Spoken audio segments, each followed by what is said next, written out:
In today's video, we're going to jump back to our 2019 NHL Top Prospects Series and take a look at the top 5 prospects for the Toronto Maple Leafs. We'll review that coming up next.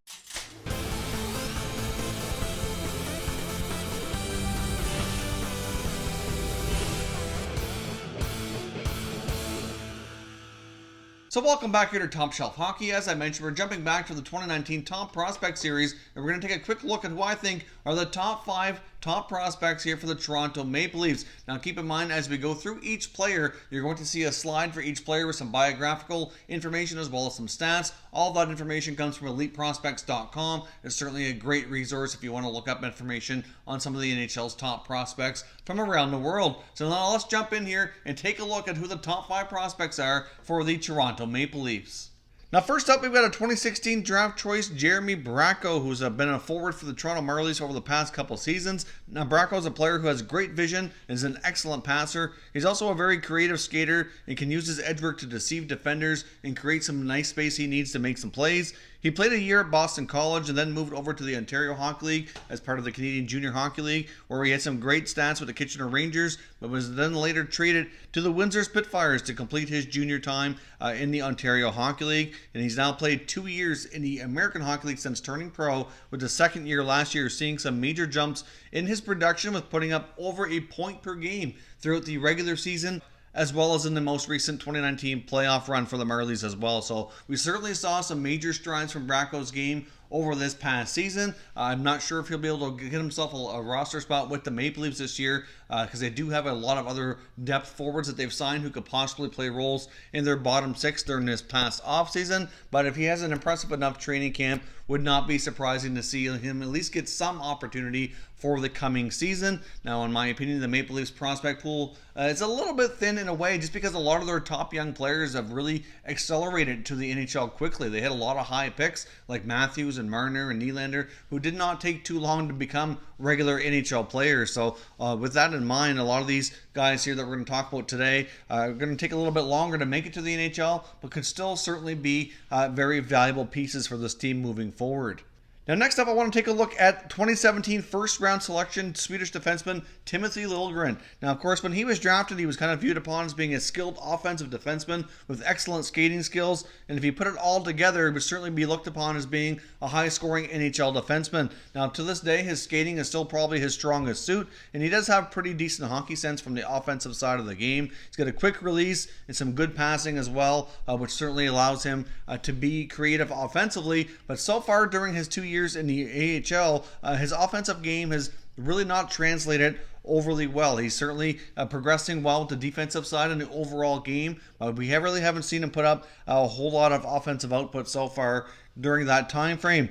Now, during his second season in the AHL with the Marlies this past year, we did see some improvements in his game as well. I know, obviously, there's a lot of scouts kind of indicating his overall play and his defensive game seems to be on the upside, but I guess the most common criticisms you hear of his game are that he's kind of a mistake-prone defenseman, a little bit weak in the corners, sometimes struggles with his zone exits, but still many scouts indicate that things are heading in the right direction, improvements are being made, and that many of them still have a lot of faith in his abilities to make the jump to the NHL in the future. I guess you kind of think of him in the same sort of light as Jake Gardiner in a sense of where he's weak, except that Jake Gardiner's offensive game was significantly ahead of his so far during his time as being a pro hockey player. But in a sense, Liljegren likely won't have that offensive upside that you'd see out of a guy like a Gardiner or a Riley. At least at this point, it doesn't look that way, but he can still develop himself into being a solid potential NHL player. I'm just not sure that he's going to have the upside that many originally thought when he was first drafted, but he's still quite young. He still has lots of time to develop, and I do know there's certainly lots of Maple Leaf fans and players who watch them early. It's a lot that have seen improvements and are still high on his game. I just think it's going to take him a little bit longer to reach that potential than many might have thought when he was originally drafted. Now, next up, we have a young goaltender in Joseph Woll, who was a 2016 third-round pick. Put in 3 years with Boston College in the U.S. college system. Had a great opportunity to play with Team USA as well, and a couple of World Junior Championships. It was a great experience for him, and he certainly put up some pretty good games and some pretty good statistics as well. This past season, he set personal best in games played and save percentage with BC, and it certainly had a tremendous year. Of course, he ended up leaving the college hockey system, signed his entry-level contract with the Maple Leafs organization. Now, he's a young goaltender with good size, who, like I said, over the past couple of years has gotten some great experience internationally as well. With the crease wide open in the American Hockey League right now, certainly will have an opportunity to play a big role with the organization for the coming season. Certainly, like I said, a lot of uncertainty around who's going to be playing where for the goaltenders. Outside of Freddie Anderson, there's a lot of question marks in that regard with the Maple Leafs. They brought in Michael Neuwirth as a professional tryout to a training camp. They still have Michael Hutchinson under contract. Of course, they got Woll and another young goaltender we're going to talk about next as well. So certainly a lot of optimism about this position moving forward. They do have a couple of great young prospects who could certainly hopefully become part of the future at the NHL level in the short term here. Now, next up, we have another great young goaltender, as I mentioned here, which is Ian Scott, who was a 2017 fourth-round selection. He's got a good size. He's a good-sized goaltender, 6'3", around 185 pounds. And this past season was the WHL Goalie of the Year and WHL Playoff MVP. He had a phenomenal year in the Western Hockey League this past year with Prince Albert. Had an opportunity to play for Team Canada at the World Junior Championships as well. Didn't see a whole lot of playing time though. Obviously, starting goaltender Michael DiPietro had a rock-solid tournament during their brief time in the tournament before they were beaten out. And Scott never got a lot of opportunity, but when he did, he certainly did take advantage of it and perform relatively well. Now, he's a very young, athletic, quick goaltender who just recently signed his entry-level contract over the past year. It was certainly a bit of a coming-out party for him as well. Like I said, his team really improved. He improved a lot during his junior season. Had a chance to go to Team Canada, sign his entry-level deal. He certainly had a lot of great things happen to him over this past season, and he will be turning pro as well. And along with the goaltender we just talked about, Joseph Woll, those two guys very well could form a nice tandem at the American Hockey League. I said it's not quite clear how that's going to go yet, because they do have enough other goalies ahead of them at the pro level that one may end up dropping down to the AHL, so very well might see one of them play in the East Coast League, for example. But between these two guys, in all honesty, it certainly creates a lot of excitement, a lot of optimism for the future. Obviously, at this point, Freddie Anderson's their number one goalie, but I don't know if anybody else is really a clear-cut, ready to step up and be that next guy, where one of these two guys could certainly improve to do that. And it wouldn't be surprising to see whoever plays better over the next 1 or 2 years to end up being the backup to Anderson here in the short term as well.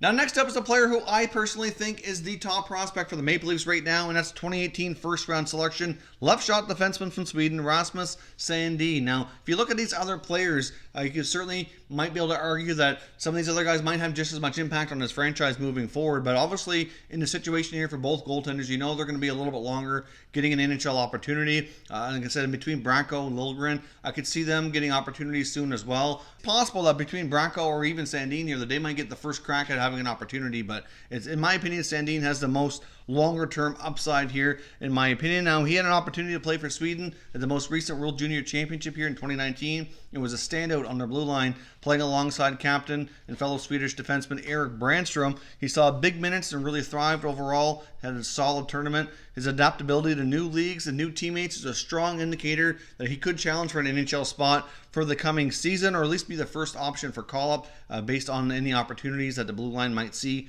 throughout the year. One thing we know about the Maple Leafs is that blue line has been transformed quite a bit over this past offseason. They've made a lot of changes to it, but with that, they've also seen a very heavily amount of them be unrestricted free agents going into the following year, which you know is going to create opportunity. They likely wouldn't all return, which is going to create an option for a guy like Sandin to step up and take a spot here. So I would think Sandin likely does get some NHL action this year. I'd be a little bit surprised if he grabbed a regular spot at a training camp, but obviously that could force the Leafs to make other moves, which may not be a terrible idea, but I do think he more likely will be a call-up option, get some games under his belt, and then maybe do like the Travis Dermott approach here and maybe become a regular for next season, considering, like I said, all the guys they have as unrestricted free agents. I just don't see them all coming back. He certainly has all the tools to be a very useful, reliable defenseman, but he likely doesn't project to be a top pair guy. He very well could be a top 4 player. I'm just not sure that he's going to be able to produce the offense necessary to likely be a top pairing defenseman. But then again, if his defensive game continues to improve, he very well might be able to play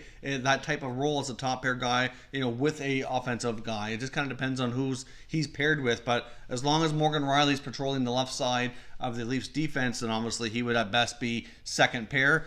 but he could play a big role with another offensive-minded defenseman. But either way, Rasmus Sandin, in my opinion, does project to be a solid member of the Leafs blue line as early as probably this year or next, and likely for many years to come. So that is your top 5 prospects for the Toronto Maple Leafs. Now, of course, outside of that, they do have some other prospects that very well could project to be NHL players at some point in time, including 2019 selection Nick Robertson. I do think he has a lot of potential as well, but I just still think his game needs a lot more maturity and improvements before he can jump into being considered a top 5 prospect. And of course, he was just drafted. And of course, the Maple Leafs as well are kind of been gambling a little bit with some of their draft selections, with some of the trades they've made. They don't have a 2020 first round selection anymore. Very well might see them move additional early round selections beyond that as well, just to kind of go for a Stanley Cup here and try to make some trade deadline deals to possibly make this team even better. Heading into the playoffs would not be a shocker to see Dubas do that. I think their window to win here is in the short term, the next few years.